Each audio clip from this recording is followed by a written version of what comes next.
Vocês já devem saber sobre a operação policial que aconteceu no Jacarezinho, mas vamos detalhar aqui todos os fatos e expor todas as narrativas mentirosas da grande mídia sobre esse assunto.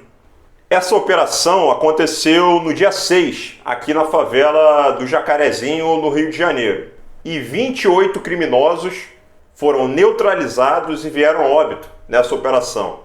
Além deles, infelizmente, também tivemos a perda de um policial civil nessa operação. Esse policial civil se chamava André Leonardo. E aí vem um detalhe muito importante. Esse policial foi abatido logo no início da operação, porque o caveirão no qual ele e a sua equipe estavam se depararam com uma barricada.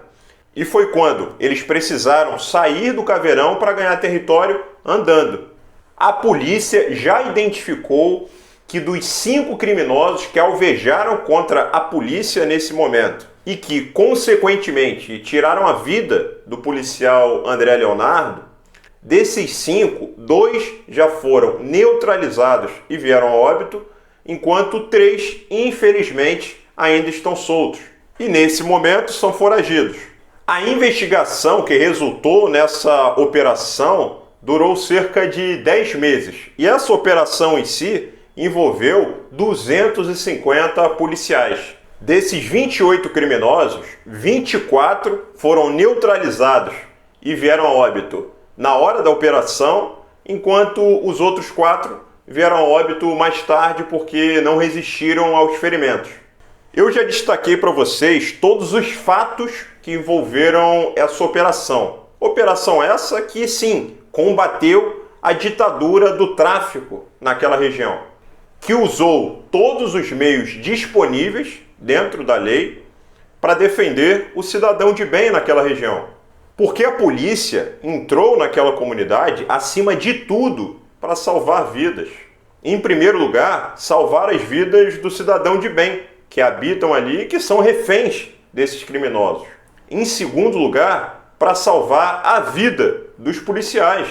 E em terceiro lugar, para salvar até mesmo a vida desses criminosos. Porque a polícia foi ali para efetuar mandatos de busca, para prender. Mas os criminosos, infelizmente, mostraram resistência. Não se entregaram e alvejaram contra a polícia. E no momento que esses criminosos tomaram essa decisão, como a polícia representa a lei e o Estado detém o monopólio da força, os policiais usaram a força para combater injusta agressão atual ou iminente contra eles e contra todas as outras pessoas. E foi apenas por essa razão que esses criminosos vieram a óbito. Foi uma escolha deles. Outro ponto que eu queria destacar para vocês foram alguns prints que vazaram de conversas de grupos de moradores do Jacarezinho com criminosos, no qual esses criminosos pediam para que os moradores fossem para as ruas para serem usados como escudo, mesmo que indiretamente, mas como escudos humanos, para dificultar o trabalho da polícia e impedir a captura deles. Só que isso não é por acaso. Esses criminosos são psicopatas. Eles usam propositalmente esses moradores da comunidade como escudos humanos e como alerta contra o trabalho da polícia. Mas isso não acontece porque os moradores gostam que tenha tráfico ali. Muito pelo contrário. Isso acontece porque esses moradores se sentem intimidados por esses traficantes. É por isso que nesse tipo de operação é muito comum vermos traficantes se escondendo dentro das casas de inocentes, mesmo sabendo que isso vai colocar a vida desses inocentes em risco. Então, cada inocente que vem a óbito durante uma operação policial em comunidades é usado como escudo para essas facções criminosas. Acaba que isso serve de proteção para o tráfico, porque isso serve para demonizar a imagem da polícia e serve também para a grande mídia usar isso como uma forma de fazer com que a sociedade tenha empatia por esses criminosos. E essas ONGs de direitos humanos, em muitas das vezes, acabam sendo porta-vozes dessas facções criminosas. Porque muitas dessas ONGs tentam passar para a sociedade uma imagem de que esse criminoso é um empreendedor, de que ele gera empregos e de que ele é muito querido pela comunidade. Essa operação tinha o objetivo de desarticular o Comando Vermelho, que é a principal facção criminosa do estado do Rio de Janeiro e que domina aquela comunidade. Então, meus amigos, essa operação foi um sucesso. Essa facção teve uma perda grande de efetivo, de equipamentos e de acessórios nessa operação. Outro ponto que eu queria trazer é sobre quando tem alguma vítima não envolvida com crime nesse tipo de operação e essa vítima vem a óbito.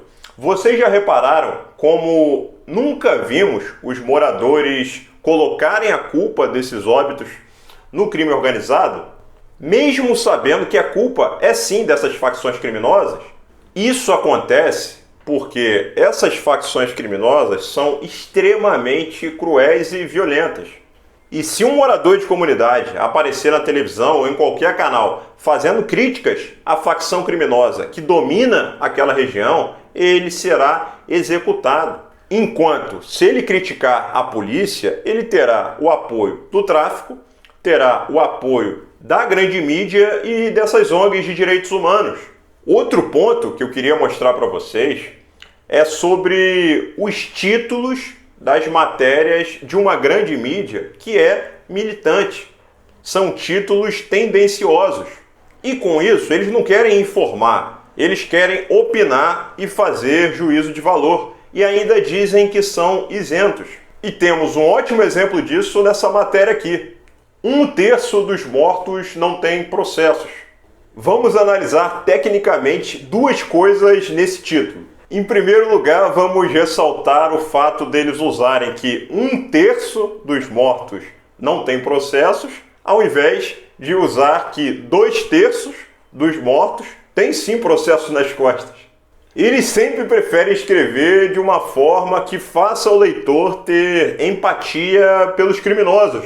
E o segundo ponto, o mais importante, é que o fato deles não terem processos não quer dizer que eles não fossem criminosos. Mesmo os que não tinham processos podiam sim ter alvejado contra a polícia. Uma coisa não anula a outra coisa.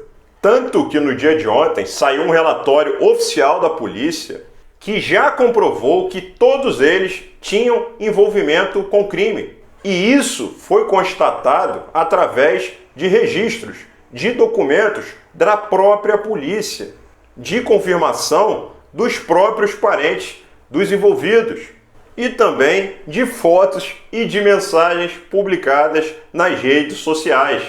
Meus amigos, essa operação foi espetacular, foi excelente, mas infelizmente tivemos a perda de um policial civil, que se chamava André Leonardo e que tinha família. Deixo aqui meus sentimentos para toda a sua família, que Deus abençoe vocês grandemente e que Deus dê muita força para que sua família consiga seguir em frente.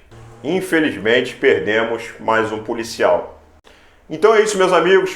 Peço para que, se você gostou do nosso conteúdo, considere se inscrever no nosso canal. Mais da metade das pessoas que assistem os nossos vídeos ainda não são inscritas no nosso canal. Peço também para que você considere ativar as notificações do sininho e deixar o seu like, porque isso vai ajudar muito no crescimento e no desenvolvimento do nosso trabalho. Valeu, galera!